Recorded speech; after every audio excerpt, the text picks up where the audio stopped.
إن الحمد لله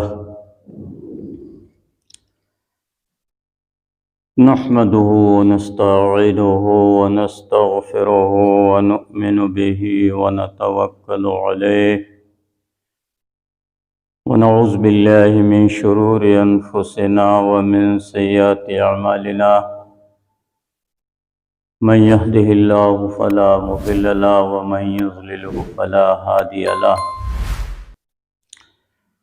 وأشهد أن لا إله إلا الله وحده لا شريك له وأشهد أن محمدا عبده ورسوله أرسله بالحق بشيرا ونذيرا أما بعد فإن خير الحديث كتاب الله وخير الهدي هدي محمد صلى الله عليه وسلم وشر الأمور محدثاتها وكل محدثة بدعة وكل بدعة ضلالة وكل ضلالة في النار. قال الله تعالى في كلامه المجيد والفرقان الحميد: أعوذ بالله من الشيطان الرجيم. بسم الله الرحمن الرحيم. إن الذين قالوا ربنا الله ثم استقاموا تتنزل عليهم الملائكة ألا تخافوا ولا تحزنوا وأبشروا بالجنة التي كنتم توعدون. قال تعالى في موضع آخر: حسبنا الله ونعم الوكيل. قال رسول الله صلى الله عليه وسلم: انصر اخاك ظالما او مظلوما. وقال النبي صلى الله عليه وسلم في موضع آخر: من كان لله كان الله له. رب اشرح لي صدري ويسر لي امري واحلل عقدة من لساني يفقهوا قولي. قالوا سبحانك لا علم لنا إلا ما علمتنا إنك أنت العليم الحكيم. رب زدني علما. اللهم رب زدني علما نافعا ورزقا طيبا وعملا متقبلا. آمين. إن الله وملائكته يصلون على النبي يا أيها الذين آمنوا صلوا عليه وسلموا تسليما. اللهم صل على محمد وعلى آل محمد كما صليت على إبراهيم وعلى آل إبراهيم إنك حميد مجيد. اللهم بارك على محمد وعلى آل محمد كما باركت على إبراهيم وعلى آل إبراهيم إنك حميد مجيد. دشت تو دشت رہے دریا بھی نہ چھوڑے ہم نے، بحر ظلمات میں دوڑا دیے گھوڑے ہم نے. دی اذانیں کبھی یورپ کے کلیساؤں میں اور کبھی افریقہ کے تپتے ہوئے صحراؤں میں. ٹل نہ سکتے تھے اگر جنگ میں اڑ جاتے تھے، پاؤں شیروں کے بھی میدان سے اکھڑ جاتے تھے.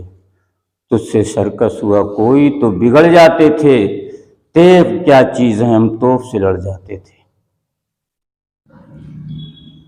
لائق صد احترام اسلامی بزرگوں، دینی و ملی بھائیوں، عزیز رفقا، نوجوان ساتھیوں، پیارے بچوں، غیور اسلامی پردہ نشین ماؤں، بہنوں اور بیٹیوں، اللہ رب العزت کے لیے حمد ہے جو احکم الحاکمین ہے، وحدہ لا شریک ہے، جس کے حکم کے بغیر درخت سے ایک پتا بھی زمین پر نیچے نہیں آتا ہے. اس کی بادشاہت زمینوں میں بھی ہے، آسمانوں میں بھی ہے، فضاؤں میں بھی ہے، ہواؤں میں بھی ہے، خلاؤں میں بھی ہے. غرض کے ذرے ذرے میں اس کی بادشاہت اور حکومت ہے. بعدہ اس کے حبیب تاجدار مدنی احمد مصطفیٰ محمد مصطفیٰ صلی اللہ علیہ وسلم پر بے شمار انگنت لکھوں کہا کروڑ درود و سلام نازل ہوں، جن کی وجہ سے اور جن کے ساتھیوں کی کوششوں کی وجہ سے، محنتوں کی وجہ سے یہ توحید کی بیش قیمت دولت ہمیں نصیب ہوئی. اس کی ہمیں قدر کرنا چاہیے۔ توحید ایک ایسی نعمت عظمیٰ ہے کہ جس کے سینے میں توحید ہے، دنیا کی سب سے بڑی دولت اس کے پاس، اور جو توحید سے محروم کر دیا گیا وہ بڑا ہی بد نصیب ہے۔ پھر اس کے پاس کتنے ہی خزانے ہوں، دولت کے انبار ہوں، جاہ و منصب ہو، حسب و نسب ہو، حکمرانی ہو، بادشاہی ہو، سب بیکار۔ اس توحید کی بقا اور تحفظ کے لیے، اور یہ توحید ہم تک پہنچانے کے لیے ہمارے اسلاف نے انتھک کوششیں کی ہیں، اور ان کی وہ قربانیاں تاریخ اسلام میں سنہرے اوراق میں، تاریخ کی کتابوں میں، سیرت کی کتابوں میں لکھی جا چکی ہیں، جنہیں ہم اور آپ پڑھتے ہیں اور دہراتے ہیں اپنے وعظ و نصیحت میں، خطبات میں۔ ان کی وہ سیرت جب دہرائی جاتی ہے تو ایمان کو جلا ملتی ہے، ایمان تازہ ہوتا ہے۔ کیوں کہ اللہ کے رسول جناب محمد رسول اللہ صلی اللہ علیہ وسلم نے ارشاد فرمایا، الایمان یزید و ینقص، ایمان کبھی تو زیادہ ہوتا ہے اور کبھی کم ہوتا ہے۔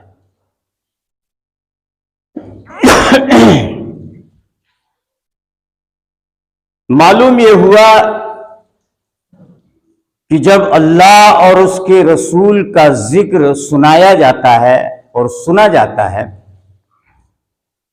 تو اللہ کا کلام شاہد ہے، نبی کا فرمان شاہد ہے کہ مومنوں کے چہرے تر و تازہ ہو جاتے ہیں، ان کے قلوب منور ہو جاتے ہیں، اور جو ان کے دلوں پر زنگ آ چکی ہوتی ہے وہ ہٹ جاتی ہے، تو ایمان بڑھ جاتا ہے۔ اور جب وہ اللہ اور اس کے رسول سے بغاوت کرتا ہے، جب اس کا فرمان اور اس کے نبی کا فرمان سنایا جاتا ہے تو وہ سننے سے اعراض کرتا ہے، دور بھاگتا ہے، تو اس کے اندر جو دل ہے، اس کے سینے میں وہ جو زنگ آلود ہے، جس پر سیاہ نقطہ رکھا جا چکا ہے، تو وہ اور سیاہ ہوتا جاتا ہے، تو گویا کہ ایمان پھر اس کا کم ہو رہا ہے۔ ایسے ہی صحابہ کا ایمان بڑھتا تھا الحمدللہ، وہ نبی کی صحبت میں رہتے تھے، کتاب و سنت پڑھتے تھے، پڑھاتے تھے، سیکھتے تھے، سکھاتے تھے، قرآن حفظ کرتے تھے، کراتے تھے، حدیثیں برزبان یاد کرتے تھے، تو ان کا تو ایمان الحمدللہ بڑھ ہی رہا تھا۔ اور جب تک وہ رہے اس دنیا کے اندر، جب تک ان کا وجود رہا، وہ 14ویں کے چاند کی طرح چمکتے رہے،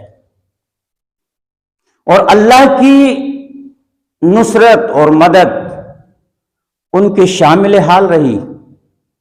جب بھی انہوں نے اپنے رب کو پکارا تو یہی کہا کہ حسبنا اللہ و نعم الوکیل، ہمارا رب ہمارے لیے کافی ہے، ہمیں کسی کی ضرورت نہیں۔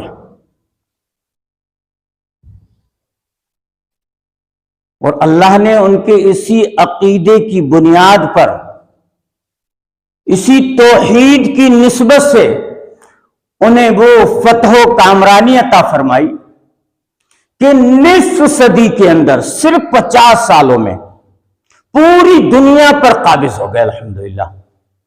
بڑی بڑی مارکہ آرائی، بڑی بڑی جنگیں سامنے آئیں، لیکن الحمدللہ رزلٹ بہت ہی اچھا رہا، اور ہر موڑ پر، ہر موقع پر اللہ نے ان کی غیبی نصرت اور مدد فرمائی۔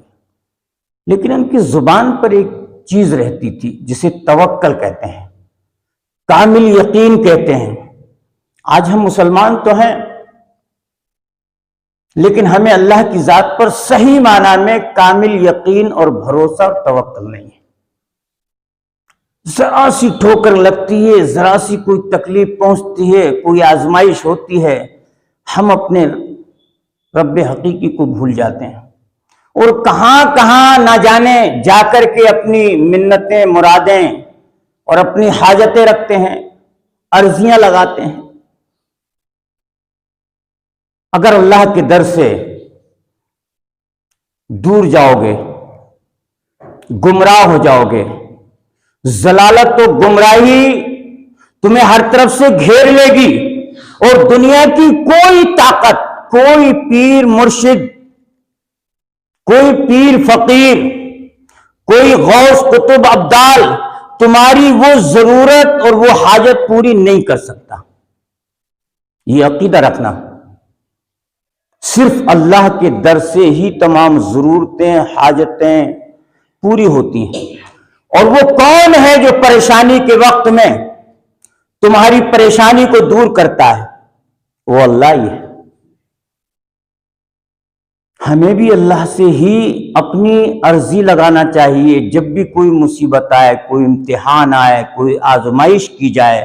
جیسے آج فلسطین کے مسلمانوں پر جو آزمائش ہے، غزہ اور لبنان، حماس، یمن کے مجاہدین جس ہمت اور بہادری کا ثبوت دے رہے ہیں، جو ہمارے اسلاف کے اندر جو صبر، تحمل، تقوی، طہارت، پرہیزگاری، کامل یقین، اللہ پر بھروسہ، آج وہی چیز بالکل سیم لبنان کے اور یمن کے مجاہدین کے اور حماس کے اور غزہ کے، فلسطین کے مسلمانوں کے، اور خاص طور سے نوجوانوں کے اندر وہ بات پیدا ہو گئی۔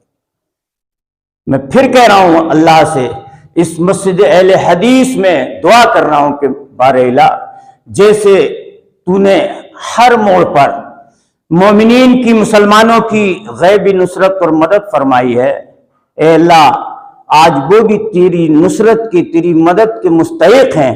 اللہ فرشتوں کے ذریعے سے تو ان کی غیبی نصرت اور مدد فرما دے۔ الحمدللہ، کیا کامل یقین ہے۔ بالکل جنگ قادسیہ کا نقشہ لے لو، اور اس وقت فلسطین کی ایک ماں کا نقشہ لے لو، اللہ اکبر، جس کے 4 نوجوان بیٹے تھے، 3 شہید ہو چکے ہیں،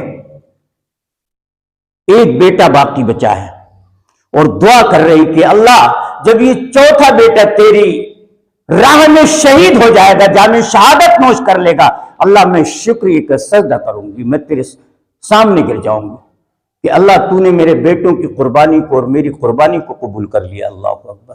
آئیے تاریخ کے حوالے سے قرآن کریم کی جو آیت کریمہ آپ کے سامنے پڑھی گئی ہے، ان الذین قالوا ربنا اللہ ثم استقاموا تتنزل علیہم الملائکۃ الا تخافوا ولا تحزنوا وابشروا بالجنۃ التي کنتم توعدون۔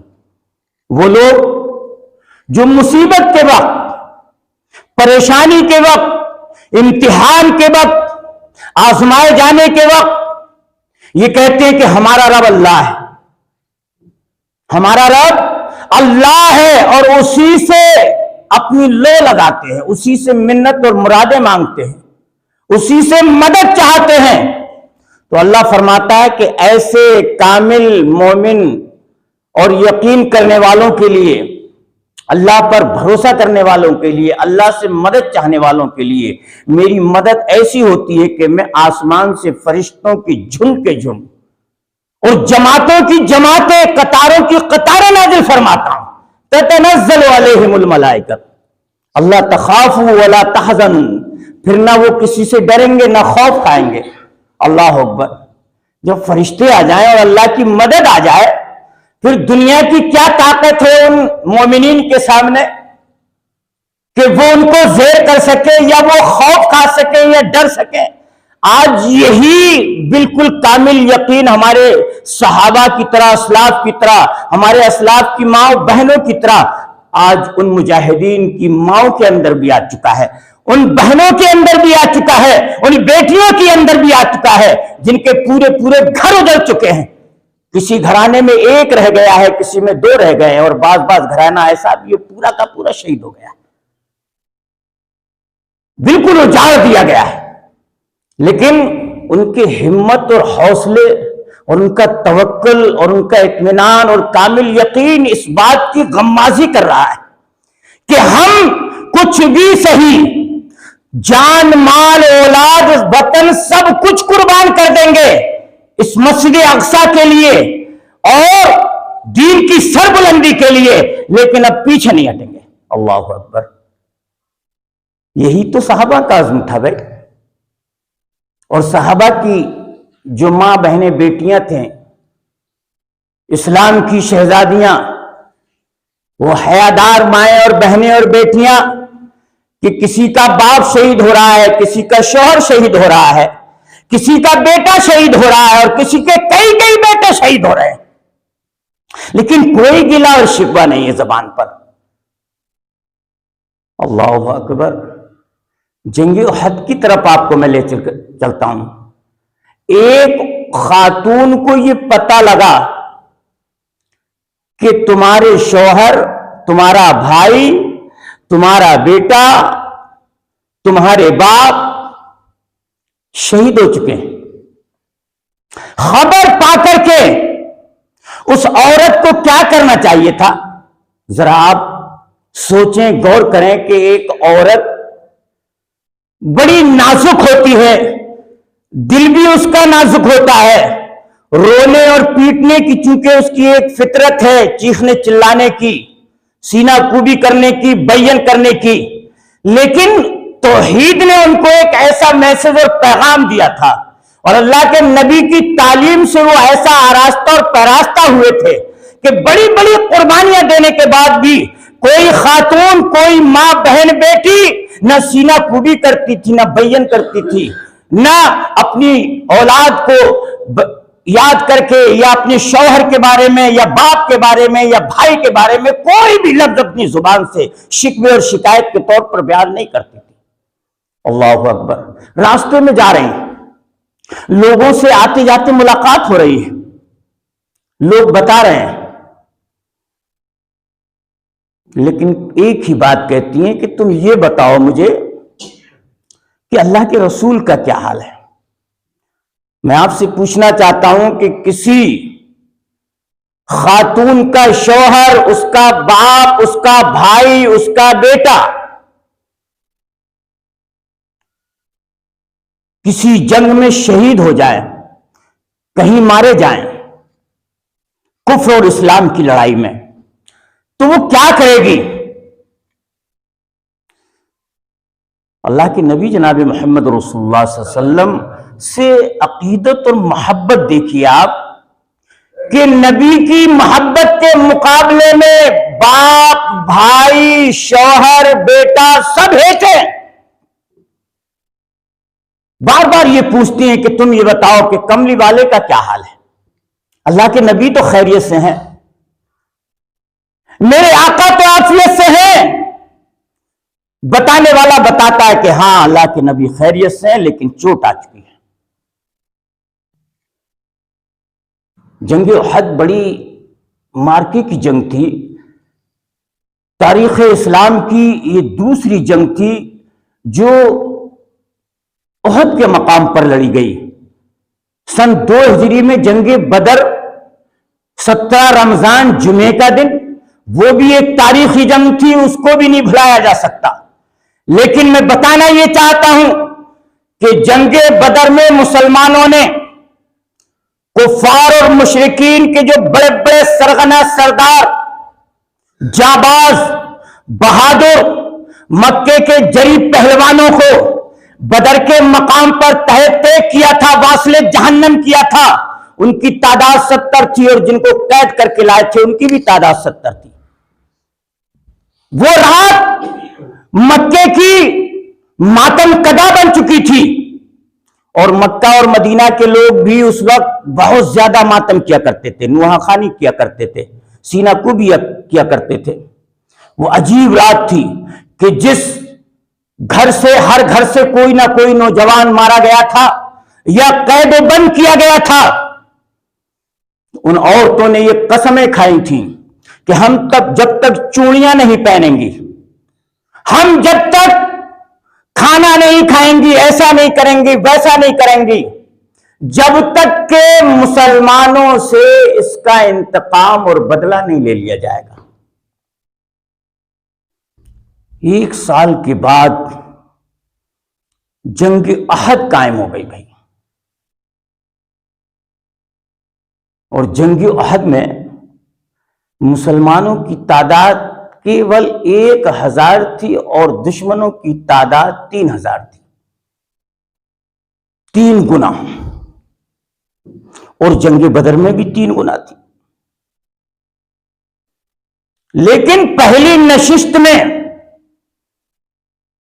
مسلمانوں نے کفار اور مشرکین کو دھکیل دیا، اور اللہ کے نبی جناب محمد رسول اللہ صلی اللہ علیہ وسلم نے ایک درے پر، ایک گھاٹی پر جو عقب سے پیچھے سے ایک راستہ آتا تھا، چونکہ جنگ بھی بڑے دور اندیشی سے لڑی جاتی ہے، خالد بن ولید اس وقت ایمان نہیں لائے تھے، وہ اس کے جرنیل بن کر آئے تھے، ہائی کمان بن کر آئے تھے، جنگجو تھے، بڑے بہادر تھے، شجاع تھے۔ اللہ کے نبی نے 50 صحابہ کو وہاں تعینات کیا تھا۔ جنگ شروع ہونے سے پہلے باقاعدہ حکم دیا تھا کہ ہم جنگ جیتیں یا ہاریں، تم لوگوں کو یہیں پر رہنا ہے، یہاں سے ہٹنا نہیں ہے۔ لیکن جب کفار اور مشرکین کو شکست ہوئی اور وہ پیٹ پھیر کر بھاگے اور جو مال غنیمت وہاں پر میدان میں پڑا دیکھا، تو ان صحابہ نے بھی کہا کہ اب تو ہم جنگ جیت گئے۔ وہ بھی مال غنیمت لوٹنے مشغول ہو گئے۔ صرف 10 صحابہ وہاں رہ گئے۔ انہوں نے یہ کہا کہ نہیں، اللہ کے رسول کا حکم ہے، یہ حکم عدولی ہوگی، نافرمانی ہوگی آقا کی، ہمیں حکم دیا گیا ہے کہ جنگ جیتے یا ہرے تمہیں یہیں پر رہنا ہے۔ اس میں سے 40 صحابہ ہٹ گئے اور سارے کے سارے شہید۔ اللہ اکبر! مسلمانوں کو اتنا بڑا جانی مالی نقصان پہنچا تھا کہ جب خالد بن ولید نے یہ دیکھا کہ مسلمان مال غنیمت لوٹنے مشغول ہیں، ان کا ذہن اب ادھر ادھر ہو گیا ہے، انہوں نے وہیں سے آ کر کے اس درے پر چڑھائی کی اور ان صحابہ کو بھی شہید کیا، اور پھر پیچھے سے جو کفار کے لشکر نے خالد بن ولید کی معیت میں مسلمانوں پر حملہ کیا تو مسلمان اپنے آپ کو سنبھال نہیں سکتے۔ بڑے بڑے کبار صحابہ، مدینے کے زیادہ تر انصاری نوجوان، 70 شہید ہوئے، 70۔ ایک رات تھی مکے کے اندر ماتم تھا، آج مدینے کے اندر وہ رات ہے کہ ماتم ہے پورے مدینے کے اندر۔ اللہ اکبر! ان 70 میں صرف 14 مہاجرین تھے شہید ہونے والے، اور باقی 70 میں سے 14 نکال دیں، سارے تو انصاری اور مدینہ کے لوگ تھے۔ اس دن اللہ کے نبی کو ایک دھکا ایسا لگا، اللہ اکبر! کبھی کبھی لوگ جو ہے اپنی بستی چھوڑ کر کسی حالات میں ہجرت کی بنیاد پر نہیں، نبی کو تو اللہ نے ہجرت کا حکم دیا تھا، تب گئے تھے مدینہ مکے سے۔ لیکن کبھی کبھی ہم میں سے کوئی آدمی سسرال کا تھوڑا سا وہ دیکھ کر کے، یا کچھ حالات بستی کے اندر ایسے ہو جاتے ہیں، اپنی جگہ بدل دیتا ہے دوسری جگہ، تو لوگ تانے دیتے ہیں، کبھی نہ کبھی برتن سے ہنستے ہی ہیں، کبھی بچوں میں کوئی بات ہو جاتی ہے یا بڑوں میں کوئی بات ہو جاتی۔ تم ایسے نہیں ہوتے تو یہیں سہس پور آتے اپنا گاؤں چھوڑ کر۔ اللہ اکبر! وہ رات اور اس جملے پر غور کرو مسلمانوں، اللہ کے نبی کے دندان مبارک شہید ہوئے ہیں، خود کی کڑیاں جو ہے یہاں پر گھس گئی تھی، حضرت علی نے بڑی طاقت سے ان کو باہر نکالا تھا۔ اللہ اکبر! کتنی آپ کو چوٹ اور کتنا بڑا زخم تھا، کتنی بے چینی تھی. پھر امیر حمزہ جو آپ کے چچا تھے، اللہ اکبر، جو عرب کے نامی شہسوار اور ایسے مجاہد کے ان کے نام سے پورا عرب کانپا کرتا تھا، حضرت علی کے اور حضرت امیر حمزہ کے نام سے، وہ جنگ احد میں امیر حمزہ شہید ہوئے تھے. اور ابو سفیان کی بیوی ہندہ نے جب اس کا بیٹا اور اس کا بھائی اور اس کا باپ جب جنگ بدر میں مارا گیا تھا تو انہوں نے قسم کھائی تھی کہ اس وقت چوڑیاں نہیں پہنوں گی، ابو سفیان کے بستر پر نہیں جاؤں گی اس وقت تک جب تک میں اپنے بھائی، بیٹے اور باپ کا بدلہ نہیں چکا دوں گی. اس نے ایک ایسے آدمی کو جو لڑائی کے معاملے میں بڑا ہی ماہر تھا، اجرت پر اس نے یہ کہہ کر کے کہ اگر تو علی کو یا امیر حمزہ کو ان دونوں میں سے کسی کو بھی مار دے تو تجھے اتنی اجرت دوں گی. بڑا نشان بات تھا. جنگ احد میں جس وقت کے پانسا پلٹ رہا تھا اور مسلمان اپنے آپ کو سنبھال نہیں پا رہے تھے، اللہ کے نبی کو گھیرے میں لوگ لیے ہوئے تھے، کچھ صحابہ، اور چاروں طرف سے تیر و تبر کی بوچھار ہو رہی تھی، اور حضرت سعد، حضرت علی اور کئی صحابہ آپ کو گھیرے میں لے کر کے اپنی جانوں پر کھیل رہے تھے. اللہ اکبر، جس طرف سے بھی تیر آ رہے تھے، حضرت سعد بن ابی وقاص، یہ 27 سالہ نوجوان پہاڑ بن کر کے نبی کے سامنے کھڑا ہو جاتا تھا، دائیں بائیں آگے پیچھے، کہ میرے آقا کو کوئی زخم نہ لگے. زخم اتنے آئے تھے حضرت سعد بن ابی وقاص کی کہ پورا جسم چھلنی ہو گیا تھا. اس وقت نبی نے کہا تھا، اے سعد، میرے ماں باپ تم پر قربان ہو، تم نے آج میرا حق ادا کر دیا. سارے صحابہ کہتے تھے، فداؤ ابی و امی، اللہ کے رسول ہمارے ماں باپ پر قربان ہو. لیکن ایک صحابی وہ بھی ہے، اللہ اکبر، یاد رکھنا، سعد بن ابی وقاص، جنگ احد میں نبی کہہ رہے کہ اے سعد، میرے ماں باپ تم پر قربان ہو، تم نے حق ادا کر دیا. اللہ اکبر. تو معلوم ہے جب مدینے کے بڑے بڑے بہادر شجاع انصاری نوجوان شہید ہوئے تھے، اور جس رات کو مدینے میں ماتم تھا گھر گھر، تو آواز آ رہی تھی، اللہ کے نبی نے کانوں سے سنا کہ لوگ کہہ رہے ہیں کہ نبی اگر یہاں نہ آتے، محمد اگر یہاں نہ آتے تو آج ہمارے بیٹے شہید نہ ہوتے، ہمارے بھائی شہید نہ ہوتے، ہمارے شوہر شہید نہ ہوتے. اللہ اکبر. نبی کی آنکھیں اشکبار ہو گئی. نبی نے یہ اپنے کانوں سے یہ آوازیں سنی. ایک تانا تھا اس بات کا کہ اگر محمد مکے سے یہاں نہ آتے تو آج یہ نوبت نہ آتی. ان کا آنا یہاں پر یہ اس بات کی دلیل ہے کہ ہمارے باپ، بھائی، بیٹے تمام شہید کر دیے گئے. اللہ کے نبی نے کہا، لوگوں کو کیا ہو گیا ہے؟ لوگ مجھ سے حال نہیں پوچھتے. آ کر میرے چچا کی لاش کا مسئلہ کر دیا گیا جنگ احد میں، 12 ٹکڑے ڈال دیے گئے، کاٹ کر ہاتھ پیر کان ناک سارے کے سارے الگ الگ ڈال دیے گئے.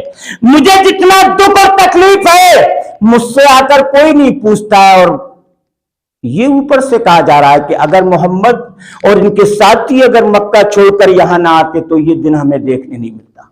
اللہ اکبر. بڑا کرنا منظر تھا بھائی مسلمانوں. لیکن پھر بھی اللہ کے نبی جناب محمد رسول اللہ صلی اللہ علیہ وسلم نے برداشت کیا. تو میں عرض یہ کر رہا تھا کہ وہ خاتون جا رہی جنگ احد میں، اس میدان احد کی طرف، معلوم کرتی ہوئی، نہ بیٹے کی پرواہ ہے، نہ شوہر کی پرواہ ہے، نہ باپ کی نہ بھائی کی پرواہ ہے. ایک ایک نہیں، دو دو نہیں، 4 شہید ہو چکے ہیں، اور سب ایک سے ایک قریبی رشتہ دار. باپ کا رشتہ کتنا قریبی ہے بیٹی کے لیے، شوہر کا رشتہ کتنا قریبی ہے ایک عورت کے لیے، بھائی کا رشتہ کتنا قریبی ہے ایک خاتون کے لیے، بیٹے کا رشتہ کتنا قریب ہے ایک عورت کے لیے. اللہ اکبر. ذرا غور تو کریں. لیکن وہاں میدان احد میں بے چین ہے، کہہ رہے ہیں مجھے اللہ کے رسول سے ذرا ملوا دو. اللہ کے رسول میرے آقا تو خیریت سے ہیں، جب دیکھا اللہ کے نبی سے ملاقات ہو گئی تو ایک ہی بات کہی، الحمدللہ، اللہ کا شکر ہے، کل مصیبت من بعدک جلل۔ اللہ کے نبی میرے آقا اگر آپ زندہ ہیں تو اب ساری مصیبتیں ہیں، اب کوئی پریشانی نہیں ہے، میں بھی، باپ بھی، شوہر بھی، برادر بھی فدا، اے شہیدی تیرے ہوتے ہوئے کیا چیزیں۔ یہ ایمان تھا، اس طریقے سے توحید بچائی ہے بھائی، اس طریقے سے یہ اسلام ہم تک پہنچایا ہے۔ ہم کیا کر رہے ہیں؟ اور آج ایک فلسطین کی ماں وہ بھی ہے جس کے 3 بیٹے شہید ہو چکے ہیں، ایک بیٹا ابھی باقی ہے، اس کی بھی تمنا کر رہی ہے کہ میرے رب اس کی بھی قربانی قبول فرما۔ جب چاروں بیٹے میرے تیری راہ میں شہید ہو جائیں گے اسلام کی سربلندی کے لیے، تو میں سجدہ شکر ادا کروں گی کہ اللہ تو نے میری اور میرے بیٹوں کی قربانی کو قبول کر لیا۔ آج وہ بھی صحابہ کی، ہمارے اسلاف کی ماں و بہنوں کی طرح بالکل سیم وہی ایمان پیش کر رہی ہیں، الحمدللہ۔ اور بچے بچے کے آپ چہرے پر دیکھیں، کوئی کسی طریقے کا ایسا معاملہ نہیں ہے کہ وہ یہ سوچتے ہوں کہ جنگ بند ہو جائے، سیز فائر ہو جائے اور ہم نجات پا جائیں۔ ہر بچے کا، چھوٹے سے چھوٹے، بڑے سے بڑے، بوڑھے جوان، مرد عورت، سب کا ایک ہی کامل یقین ہے کہ انشاءاللہ العزیز اس جنگ کو ہم پار کر کے ہی دم لیں گے اور مسجد اقصی میں اسلامی جھنڈا لہرا کر ہی دم لیں گے۔ اللہ ان مسلمانوں کی غیبی مدد اور نصرت فرمائے۔ ان الذين قالوا ربنا الله ثم استقاموا تتنزل عليهم الملائكة الا تخافوا ولا تحزنوا وابشروا بالجنة التي كنتم توعدون۔ جنت انہیں پکار رہی ہے، ان فلسطین کے مجاہدین کو جنت پکار رہی ہے، تمنا کر رہی ہے۔ ہم تو یہاں تمنا کر رہے ہیں کہ اللہ جنت دے دے، اللہم انی اسألک الجنہ، اللہم انی اسألک الجنہ، اور جنت ان کو پکار رہی ہے کہ اللہ جلدی بھیج دے ان نوجوانوں کو، ان ماں کو بھیج دے، ان بہنوں کو بھیج دے جن کے بھائی شہید ہو چکے ہیں، ان ماں کو بھیج دے جن کے بیٹے شہید ہو چکے ہیں۔ اللہ اکبر، کتنا بڑا فرق ہے بھائی۔ جنت کسی کے لیے تمنا کرے، صحابہ کے لیے جنت تمنا کرتی تھی، جلدی آ جاؤ ہم تمہارے لیے متمنی ہیں، اور ہم جنت کے لیے تمنا کر رہے ہیں۔ کتنا بڑا فرق ہے بھائی، زمین و آسمان کا فرق ہے۔ کہنے کا مقصد یہ ہے، جنگ قادسیہ ایک ایسی تاریخی جنگ ہے جس میں مسلمانوں نے ایران کو فتح کیا تھا۔ ایران اور روم، ایران کا نام فارس بھی ہے جہاں سے سلمان فارسی آئے تھے، اللہ کے نبی جناب محمد رسول اللہ صلی اللہ علیہ وسلم کی خدمت میں، اور اسلام قبول کیا تھا۔ 250 سال کی عمر تھی سلمان فارسی رضی اللہ عنہ کی۔ اور جنگ خندق جو قائم ہوئی تھی، معلوم ہے اس وقت مسلمانوں کو صرف پورے مدینے کی آبادی 3000 تھی، اس میں بچے بھی تھے اور بوڑھے بھی تھے، جوان بھی تھے، خواتین بھی تھیں۔ اور جو مدینے کے مسلمانوں کو کچلنے کے لیے ناپاک عزائم لے کر آئے تھے 24,000 تھے۔ ذرا گوڑا بھاگ کر کے دیکھنا یہاں سے ہٹ کر، 24,000 تاریخ گواہ ہے۔ کل 3,000 مسلمانوں کی آبادی مدینے کے اندر، اس میں بچے بھی ہیں، بوڑھے بھی ہیں، جوان بھی ہیں، عورتیں بھی ہیں۔ اور جو ان مسلمانوں کو مار کاٹ کرنے کے لیے ناپاک عزائم لے کر آئے تھے وہ 24,000 کا لشکر آیا تھا۔ تاریخ گواہ ہے، اللہ اکبر۔ جنگ احزاب، اس کا جنگ خندق بھی اس کو کہتے ہیں، اور قرآن میں سورہ احزاب کے نام سے اس کو جانا جاتا ہے۔ حزب کی معنی گروہ جماعت، احزاب یعنی بہت ساری جماعتیں، ٹکڑیاں۔ 24,000 کا لشکر آیا تھا مسلمانوں کو ملیا میٹ کرنے کے لیے۔ تو سلمان فارسی اس وقت اسلام لا چکے تھے، بڑے تجربے کار تھے۔ ایران اور روم یہ سپر طاقتیں تھیں، بڑی بڑی مارکا آرائی میں یہ سلمان فارسی شامل ہو چکے تھے۔ جنگوں کے تمام حربات اور تمام معاملات کو اچھی طریقے سے جانتے تھے کہ جنگیں لڑی کس طریقے سے جاتی ہیں۔ اللہ کے رسول نے مشورہ کیا مسلمانوں سے کہ کیا کیا جائے، ہماری تعداد بہت کم ہے اور عرب کے جو کافر مسلمانوں پر حملہ آور ہونے کے لیے آ رہے ہیں وہ اتنی تعداد میں ہیں تو سلمان فارسی پر اللہ کی ہزار ہار رحمتیں نازل ہوں۔ اللہ اکبر۔ سلمان فارسی نے کہا تھا کہ اللہ کے رسول، میں نے بڑی بڑی جنگوں میں شرکت کی ہے، ایران اور روم کی، اور بڑی بڑی جنگوں میں لڑا ہوں، اور مجھے معلوم ہے جنگیں کیسے لڑ جاتی ہیں۔ میرا مشورہ یہ ہے کہ آپ مدینے کے 3 سمت سے خندق اتنی گہری کھدوائیں اور اتنی چوڑی کھدوائیں کہ کفار اپنے گھوڑے کو نہ کدا سکیں، اور اگر گھوڑا کودے بھی، چھلانگ لگائے تو خندق کے اندر جائے۔ صرف ایک راستہ ہمارے آنے جانے کے لیے چھوڑا جائے۔ مدینے کے 3 طرف خندقیں اتنی گہری اور چوڑی کھدوا دی گئیں کہ بڑے بڑے شہسوار مکے کے اور تمام اطراف کے جہاں جہاں سے بھی لوگ اکٹھے ہو کر آئے تھے، بڑے بڑے جنگجو آئے تھے، بڑے بڑے گھوڑ سوار آئے تھے، اس کو نہیں پھلانگ سکے۔ یہ تدبیر تھی، یہ مشورہ تھا سلمان فارسی رضی اللہ تعالیٰ عنہ کا، اور اس وقت ان کی عمر 250 سال کی تھی۔ اللہ اکبر۔ اور مسلمانوں کو فتح عظیم نصیب ہوئی۔ آپ ذرا غور کریں کہ 24,000 کے مقابلے میں 3,000 کیا معنی رکھتے ہیں؟ ان تنصروا اللہ ینصرکم ویثبت اقدامکم، جب تم اللہ کے دین کی مدد کرو گے تو اللہ تمہاری مدد کرے گا اور تمہارے قدموں کو جما دے گا پہاڑ کی طرح، پھر دنیا کی کوئی طاقت تمہارے قدموں کو متزلزل نہیں کر سکتی۔ مسلمانوں، تاریخ میں بڑی بڑی جنگیں ہوئی ہیں۔ بات چل رہی تھی وہ جنگ قادسیہ کی کہ ایران کو جب مسلمانوں نے فتح کیا تھا تو اس میں ایک خاتون جس کے 3 بیٹے شہید ہو چکے تھے، اللہ اکبر، اپنے بیٹوں کے پاس جا کر کے کتنا روتی، کتنا چیختی، کتنا چلاتی۔ ان کا نام ہے حضرت خنسہ رضی اللہ عنہ، یاد رکھنا، حضرت خنسہ۔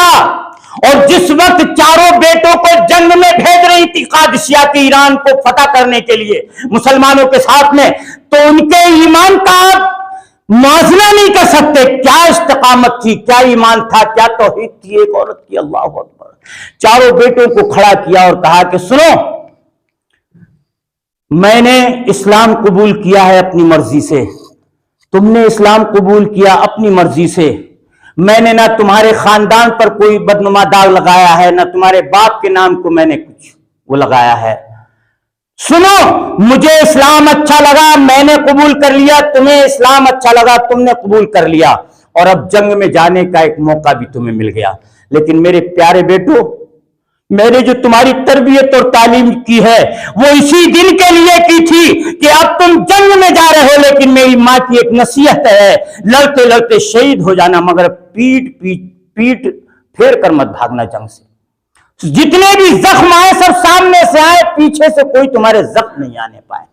کیا مطلب تھا کہ جو پیٹ پھیر کر بھاگے گا تو پھر وہ بزدل ہے، وہ اسلام کا دشمن ہے، اور جو سینہ سپر ہو کر لڑے گا وہ اسلام کا مجاہد ہے۔ اگر مارا گیا تو شہید ہے اور بچ گیا تو غازی ہے۔ 4 بیٹے شہید ہو گئے، اللہ اکبر۔ خاتون کو پتہ لگا، حضرت خنسہ رضی اللہ عنہ کو، گئیں، کوئی باویلا نہیں، کوئی بین نہیں، کوئی چیخنا رونا پیٹنا نہیں، بال نوچنا نہیں، گئیں 4 بیٹوں کے زخموں کو دیکھا کہ 4 بیٹے جنگ میں لڑتے لڑتے شہید ہوئے، اور ساروں کے زخم جو ہے سامنے سے آئے، کسی کے پیٹ پیچھے سے زخم نہیں ہے، اللہ اکبر۔ تو الحمدللہ الذی اکرمنی بشہادتہم، ایک ہی لفظ کہا کہ اللہ تیرے لیے تعریف ہے، تو نے میرا سر بلند کر دیا میرے بیٹوں کی شہادت کے ذریعے۔ کل قیامت میں بڑے بڑے شہید آئیں گے، وہ کہیں گے سر اٹھا کر کے، تو میں بھی کہہ دوں گی کہ میرے رب، میرے 4 نوجوان بیٹے تھے، اور میں نے 4 کو تیری راہ میں شہید ہونے کے لیے نصیحت کر کے بھیجا تھا، وصیت کر کے بھیجا تھا، اور انہوں نے ویسا ہی کیا اور تیری راہ میں جام شہادت نوش کر لیا۔ کیا مقام ہوگا حضرت خنسہ کا، ذرا غور تو فرمائیں۔ آج بھی وہ مائیں بالکل سیم ہمارے اسلاف کی ماں و بہنوں کی طرح وہی ثبوت دے رہی، اور ہماری ماں بہنیں کیا کر رہی ہیں؟ انہیں تو نماز پڑھنے کی بھی فرصت نہیں ہے، اللہ اکبر۔ اللہ ہمیں، ہماری ماں و بہنوں کو توحید کو پختہ رکھنے کی اور اس کو محفوظ کرنے کی اللہ توفیق نصیب فرمائے۔ آج توحید ہمارے سینوں سے نکل چکی ہے، توحید کا جنازہ نکل چکا ہے. ہم خالی مسلمان ہیں، اپنے آپ کو اہل حدیث بھی کہتے ہیں، لیکن کوئی فن کی برائی ایسی نہیں ہے جو اہل حدیث تمہارے اندر نہیں ہے. میں دوسروں کو نہیں کہتا، وہ بھاڑ میں جائیں، چولہے میں جائیں، شیعہ سنی جو بھی ہیں، دیوبندی، شیری مداری، جعفری، چکرالوی، بہت سارے فرقے ہیں. لینا دینا مجھے ان سے نہیں ہے، مجھے لینا دینا اپنے گھر سے ہے. اگر میرے گھر میں چراغ میں تیل ہے تو روشنی ہوگی، ورنہ اندھیرا ہی اندھیرا ہے. اہل حدیثو، اگر تم سمجھ گئے تو کائنات کا ہر فرد سمجھ جائے گا، اور تم جو بگڑے تو دنیا بگڑ گئی، اور اس کی ذمہ داری ہمارے اور آپ کے سر ہے. ایک وقت تھا کہ ہمارے آبا کے چہروں کو دیکھ کر، ان کے وضاقتہ کو دیکھ کر لوگ اہل الحدیث ہوا کرتے تھے، توحید قبول کرتے تھے. آج نفرت کرتے ہیں چہروں سے دیکھ کر، تمہارے وضاقتہ سے دیکھ کر. اسی سہس پور کے اندر اللہ کی قسم یہ منبر رسول ہے، یہ مسجد ہے اللہ کا گھر. کتنے بریلوی مجھ سے یہ بات کہہ چکے ہیں کہ امام صاحب تمہارے یہاں بہت سارے عالمات ہیں، ہمیں کوئی مطلب نہیں ہے، لیکن ہم آپ سے کچھ ایسے معاملات ہیں، بولتے چالتے ہیں، اٹھتے بیٹھتے ہیں، چائے پانی بھی ہوتا ہے، سب کچھ ہوتا ہے. بڑا بڑا متفنی بریلوی الحمدللہ مجھ سے ملتا ہے اور یہ بات کہتا ہے کہ ہم اب تک اہل حدیث ہو گئے ہوتے، لیکن تمہاری جماعت کے اخلاق بڑے گندے ہیں. اس میں کوئی دو رائے نہیں ہے. اللہ کی قسم سہس پور کے اندر ایک ایک بچہ اب تک اہل حدیث ہوتا. جو ہمارے آبا نے قربانی دی ہے ان 14 لوگوں نے، اللہ ان کو غریق رحمت کرے اور ان کی قبروں پر نور کی برخا برسے. انہوں نے جو قربانیاں دی ہے اس اہل حدیث کو قائم کرنے کے لیے، اس جماعت کو قائم کرنے کے لیے، اس توحید کو بچانے کے لیے، ہم وہ بالکل آج بھول چکے ہیں، کھو چکے ہیں. ہمارے اخلاق بہت ہی پراگندہ ہو چکے ہیں. دوسری جماعت کے لوگ ہم سے نفرت کر رہے ہیں، گھیرا کر رہے ہیں، دور بھاگ رہے ہیں. اس لیے اپنے اخلاق کو سنبھالنے کی ضرورت، بھائی چارگی، آپس میں مربت اور محبت سے رہنے کی ضرورت ہے.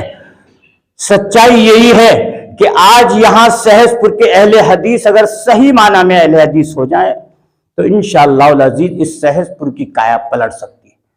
لیکن اب کیا کیا جائے، ایک سب سے اہم بات جو ہے وہ بھی میں کہہ دوں، کہنا ضروری ہے کہ ایک مکتب تھا توحید کو قائم کرنے کے لیے، توحید بچانے کے لیے، بچوں کے سینوں میں توحید باقی رہنے کے لیے، اس کو بھی لوگوں نے ختم کر دیا. پھر کیا بچا تمہارے پاس؟ بتاؤ کیسے توحید بچاؤ گے؟ ان بچوں کی، ان آنے والے نسلوں کی توحید کیسے بچے گی میں نہیں جانتا. یہ مجھے ایسا لگتا ہے کہ آنے والے وقت میں یہ سب دیوبندی، بریلوی اور شیری مداری، جعفری بن جائیں گے. کیوں کہ یہاں کوئی دینی مدرسہ ہی نہیں ہے، اور جو تھا بھی چھوٹا موٹا ایک، اس کو بھی لوگوں نے ختم کر دیا. خیر، بات زیادہ لمبی ہو جائے گی اور گھڑی کی سوئیاں بھی کافی تیزی سے آگے بڑھ رہی ہیں. لگ بھگ 18 منٹ ہو گئے اور اس میں بھی 19 منٹ ہو گئے. میں آپ سے معذرت چاہتا ہوں. آج کے اس خطبہ مبارکہ میں جو بھی باتیں میں نے توحید کی فضیلت کے تعلق سے اور استقامت کی اہمیت کی نسبت سے میں نے کہی ہیں، اللہ پہلے اس وائز کو اور اس کے بعد ہمارے ان سامعین سامعات کو سب کو توحید پر قائم اور دائم رہنے کی اور استقامت کو اپنانے کے اللہ توفیق نصیب فرمائے، اور ہمارے اخلاق میں اللہ نرمی عطا فرمائے، اور اسوہ نبوی ہمارے اندر پیدا فرمائے کہ اللہ کے نبی چھوٹے چھوٹے بچوں سے بھی سلام کر کے گزرتے تھے. آج یہ سنت بھی ہم سے مفقود ہو چکی ہے. تو یہ کھانا کھلانا، سلام کرنا کرانا، یہ ایک محبت کی دلیل ہے. اس سے محبتیں بڑھتی ہیں، رقابت، دشمنی دور ہوتی ہے. تو یہ ساری چیزیں ہم کھو بیٹھے ہیں. اس لیے آج لوگوں کے دلوں میں جو ہے بجائے محبت کے نفرت آگے بڑھ رہی ہے. اللہ اس نفرت کو دور کر دے اور آپس میں ہم میں اتفاق اور اتحاد پیدا کر دے، کتاب و سنت کا دائی بنا دے. اور جو بھی ہمارے اندر بیماریاں ہیں، اللہ جو بھی صاحب فراش ہیں اس وقت، تو ان کو پروردگار تو شفا کلی شفا اجلا کامل عطا فرما دے. اور جو لوگ بھی مقروض ہو چکے ہیں، اللہ ان کے قرضے کی ادائی کے سامان مہیا فرما دے. اور جن لوگوں کے بچے دین سے دور جا چکے ہیں، جوئے میں، شراب میں، عیاشی میں، مکاری میں، پڑے ہوئے ہیں اللہ ان کو بھی ہدایت نصیب فرما دے، ہمیں صوم و صلات کا پابند بنا دے، ہماری ماں و بہنوں کو بھی توحید کی دولت سے مالا مال فرما دے، اور ان کے اندر بھی ہمارے اسلاف کی ماں و بہنوں کی طرح جذبہ ایمانی عطا فرما دے۔ رب العالمین جب تک اس دنیا میں رہیں عزت کے ساتھ زندہ رہیں، جب خاتمے کا وقت آئے تو ایمان پر توحید پر ہمارا خاتمہ ہو۔ وما علینا الا البلاغ۔ السلام علیکم ورحمۃ اللہ۔